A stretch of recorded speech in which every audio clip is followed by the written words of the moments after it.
Sunday, December 27th, 2020. The year for some, well, for everybody, that was wild.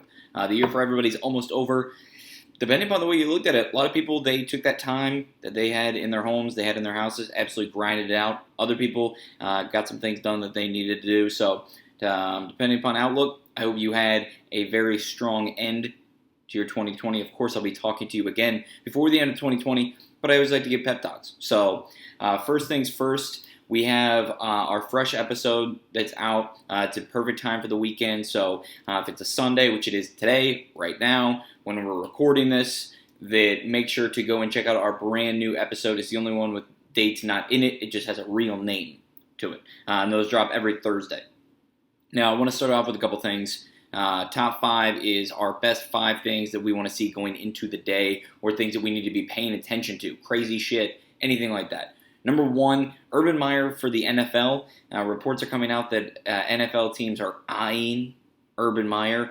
Well, that's fine. I'd also like to be dating Scarlett Johansson. Sorry, Colin Jost. I'd like to date her. I mean, come on, people.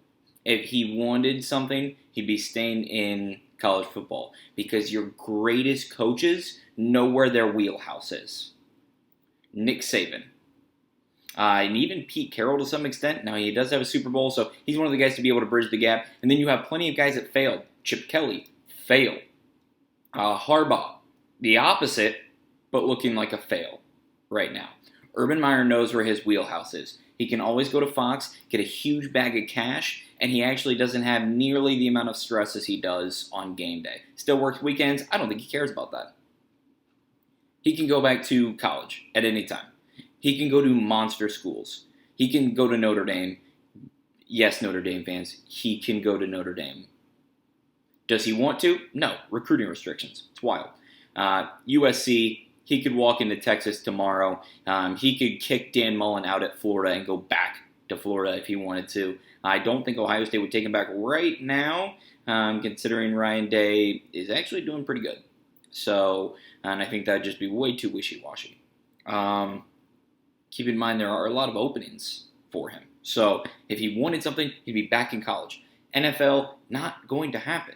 Simply not going to happen. Because the way that he motivates college players is most likely going to be different than the way that you motivate adults and drafted players and walk-ons, free agents. Harbaugh was really good at that with the San Francisco 49ers. But oh shit, he thought that he could bring his alma mater back to glory, and it hasn't worked so well. Motivational tactics, recruitment tactics are different. Number 2, Curry had over 100 threes in a row. I hear people poo-pooing that, saying, oh man, it was just practice. Go right the hell. I couldn't even make 3 in a row, let alone 103 or 105, whatever the official number is. Wild. Now, the Warriors have a lot more problems. 1, they have Andrew Wiggins. That's a problem in itself.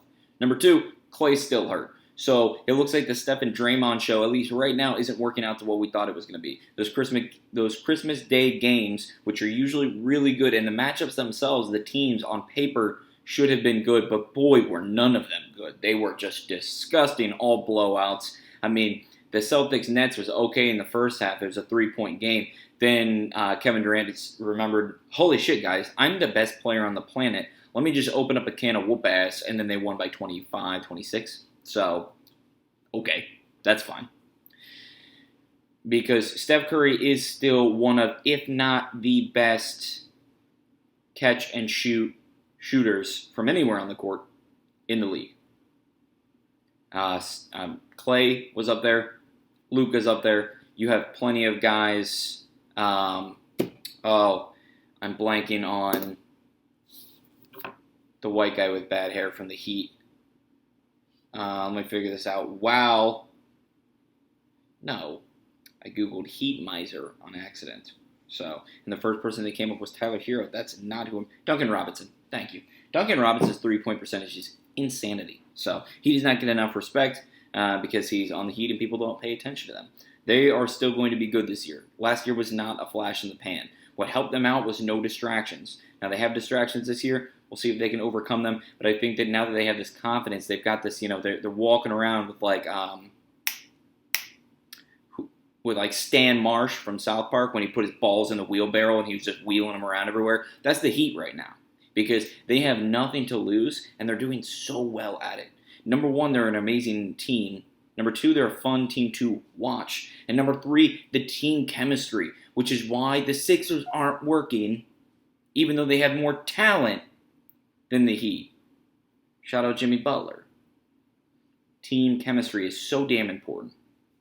That's what you could have even said about the Celtics' big three, is that those guys should not have been able to work together, but they realized that if, hey, I score 5 less points a night or I get 2 less rebounds a night, but we're actually in the finals, let's get this shit done. Easy. Kawhi Leonard's going to be out for about, they said a couple days. With Kawhi, I'm going to give it a week. He had a collision, I think it was with Serge Ibaka in the fourth quarter, requires 8 stitches in his mouth. It's not really something you need to play basketball. Oh, wait, sorry, it is. Screaming, communicating is one of the biggest parts to basketball. So I give it a week. A healthy person, which Kawhi's extremely healthy because he's a cyborg, not even a human, the mouth can heal really quickly. So depending upon the size of those 8 stitches, we'll see. But I expect next week, or maybe he'll just take it off and say, hey, you know what, I'll see you boys in January. Whatever. Respect it. Respect it. Number 4, Liberty versus Coastal. Whoo!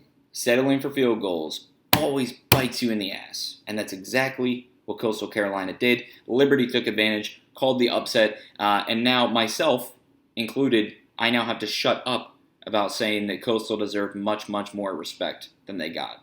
I thought they did. I thought they deserved it. Maybe they just didn't care because this game meant absolutely nothing to them or any of their draft stocks. I guess that's a spin zone they can have, but it's a shitty argument because these guys always want to win.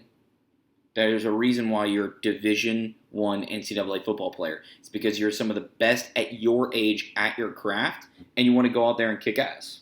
Simple as that. Number 5, NFL Sunday. NFL Sunday. Colts, Steelers, Browns, Jets, Ravens, Bengals. That's your AFC really picture because we already saw the Raiders and the Dolphins last night. Go right to hell, John Gruden. You've disappointed me once again. And then the NFC Beast is still wildly up for grabs. Dwayne Haskins is getting the reins against the Panthers today. Don't ask me why. Don't ask me why. Maybe it's because the only guy they have, but I still don't think that cares. I still don't think that matters. Eagles, Cowboys. I don't think the Eagles have a chance anymore. I think they have the lowest percentage, but the Cowboys and the Washington football team most certainly have a chance. So the Red Rifle is going to be coming out hot, going to be coming out furious. Catch out for those. The NFC Beast is just fun to watch. I'm not saying that they're the best team. Am I saying they're going to get bounced in the first round? If it's anybody but Washington, they will be getting bounced in the first round. And there you go. I picked these matchups, these 5 games, because it's playoff implications only.